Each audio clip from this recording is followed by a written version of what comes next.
Qadrli do'stlar, o'tgan safar oddiygina assalomu alaykum yoki shunga o'xshash so'zlarni paychalimdan foydalanib ekranga chiqarishga o'rgangan edik.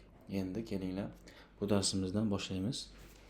Xo'p, W3 School tutorialidan Python dasturlash tilini o'rganishni boshlaymiz. Xo'p, yana bir marta eslatib o'taman, paychalimdan qanday loyiha ochamiz. Mana birinchi holatda mana shu holatda ochadigan bo'lsa, mana oldingi ochgan proyektlarimizni ochishimiz mumkin. Mana Force proyekt deb o'tgan darsda ochgandik, ustiga bitta bossam menga Force proyektni ochib beradi. Mana shu kelgan joyimdan print salom deb turib men yana sinab ko'rishim mumkin. Mana xo'p, endi mabodo yana chiqib ketgan bo'lsa, shu holatda ochilsa yana bir marta eslatib o'taman. Tepadagi fayl belgisidan foydalanamiz. New project proyektning nomini beramiz mana oxiriga. Xo'p, masalan second project deyishimiz mumkin. Mana kel. Hech qanaqa fayl yo'q. Variable o'zi yaratib beradi. Hozircha ahamiyat bermaymiz va loyiha second project, ya'ni bergan nomimiz ustiga sichqonchani o'ng tomonini bosib new Python fayl qo'shamiz. Xohlasak Azamjon degan nom qo'shib olamiz, xohlasak main, xohlasak correct nima desak bo'laveradi. Main desak hozircha qo'ymayman. Xo'p. Endi saytga kiramiz va W3 School'dan Python o'rganishni boshlaymiz. Python dasturlash tili haqida qisqacha gaplashamiz. Va hokazo.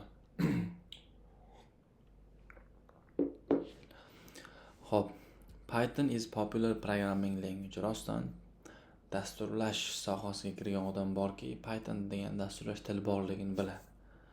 Xuddi Elon Muskdek mashhur bu ham. Use it on server to create web applications, ya'ni web dasturlar ko'p narsa qilsa bo'ladi Pythonda. Shunaqa aytyapti. Masalan, mana print hello world. Biz assalomu alaykum dedik. O'zimizda an'anamizga muvofiq. Xo'p, hamma narsa Pythonda fayllar bilan boshqarsa bo'ladi. Masalan, oddiy shu Word fayllar bilan ishlasa bo'ladi. Hammasi bilan ishlasa bo'ladi. Videoda aytganimizdek databaselar bilan ishlasa bo'ladi. Hamma narsa qilsa bo'ladi. Xo'p, introduction. Nima uchun Python deyapti masalan? 91-yilda boshlagan ekan, veb saytlar qilish mumkin ekan, matematik operatsiyalar oson ekan, turli xil sistemaga skriptlar, ya'ni dasturlar yozsa bo'lar ekan. Mana umumiy nima qila oladi? What can do Python? Web application, ya'ni veb sayt yarata olar ekan. Software dasturlar, ya'ni serverda ishlaydigan dasturlar yaratsa bo'ladi. Database bemalol uni o'zgartirsa bo'lar ekan. Katta ma'lumotlar bilan ishlaydigan matematik funksiyalari bor ekan. Hozirgi momentda juda ham bu narsa qo'l kelyapti. Ya'ni sun'iy intellekt bilan ishlash uchun Python juda ham qulay. Nima uchun Python deyapti? Hamma Windows kompyuter bo'lsa ham ishlatish mumkin, Mac bo'lsa ham ishlatish mumkin, Linux bo'lsa ham, Raspberry Pi, ya'ni kichkina sxemalargacha ham ishlatish mumkin ekan va hokazo. Buni batafsil o'zlaring o'qib chiqsalar ham bo'ladi. Xo'p, endi get started. Boshlash. Nimadan boshlaymiz? Xo'p. Print hello world. Buni yozib ko'rdik va yana yozib ko'raveramiz. Xo'p. Print hello world. Mana iloji boricha yangi o'rganayotganlar o'zini bunaqa rekomendatsiyasidan foydalanmagan ma'qul. Iloji boricha qo'lda yozsangiz, chunki esda qolish uchun. Xo'p. Python install qilib oldik biz. Quick start bunaqa yozib ko'rdik. Buni bajarib ko'rib bo'ldik. Xo'p, syntax. Pythonda syntax, ya'ni syntax degan yozilish. Xuddi masalan ona tilida assalomu alaykum degan so'zni yozilishi bor. Yoki nimadir so'zlarni n eshitilgani bilan m yoziladi yoki nimadir qoidalar bor ona tilida ham. Xuddi shunday Python dasturlash tilida ham qonun qoida bor. Printdagi masalan t ni olib tashlasam, bo'ldi. Menga xato chiqarib beradi. Run tugmasini bossam, mana error chiqadi. Ya'ni print tanlamayapti. Print bo'lishi kerak, ya'ni kalt so'z bo'lishi kerak. Xuddi shunday. Xo'p, xuddi shunaqa ma'noda indentation. Indentation degani hozircha shart emas, if else o'tganimizda ko'ramiz. Ya'ni masalan buni bitta print, bittasi bir qatorda, ikkinchisini print qilib turib world deydigan bo'lsa, ikkalasini bir xil qatorda bo'lishi kerak. Run da bossam chiqadi. Agar men bu bittasini bitta probel surib qo'ysam, o'sha xato. Run tugmasini bossam, indentation xato beradi. Hozircha bir xil bo'lishi kerak. Hop, shart operatorlarini batafsil ko'ramiz. Qismida ham deyarli tugadi. Hop, statements. Hop.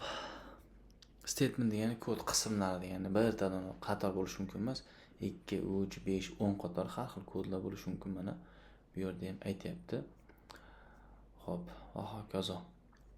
Endi output degani nimadirda tashqariga chiqarish degani. Xuddi shu print qora konsol ekraniga output qilib berish vazifasini bajaradi. Hello worldni ichidan chiqarib beryapti qayerga? Mana qora oynaga.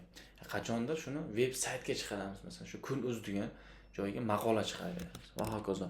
Hozircha mana output print ko'ramiz. Print function deyapti. Birdaniga 2-3 ta narsani chiqarish mumkin mana. Hello world virgul salom deydigan bo'lsam, mana buni o'chirib tashlaymiz mana.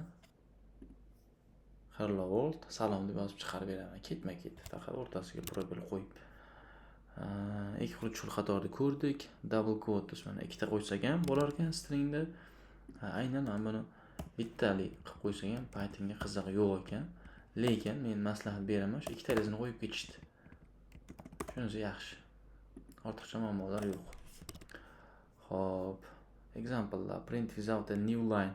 Mabodo keyingi qatorga chiqarib olmoqchi bo'lsak, parametr berishimiz mumkin ekan. O'zi tegmasak by default keyingi qatorga tushirib oladi mana. Print hello world 5 ta hello world deydigan bo'lsak, to'talasi yangi qatorda, ya'ni mana buni chiqaradi va kursorni yangi qatorga tushiradi mana. Mabodo yangi qatorga tushmasin deydigan bo'lsak, virgul qo'yib turib end deydigan so'z chiqib keladi. Shuni masalan bu o'zi pastki qatorga tushish uchun moslangan bo'ladi. Oddiy qilib qo'ysak, mana bitta probel tashab qo'ysak, nima qiladi? Hello world so'zini ekranga chiqaradi va kursorni bitta probel o'ngga surib qo'yadi, bo'ldi. Va shunda birinchi hello worldimiz chiqadi, yonidan ikkinchisi chiqadi, keyin pastda yana yangi ikkita hello world chiqib keladi. Chunki buniki hech narsa tegmaganligimiz uchun avtomatik pastki qatorga tushiradi.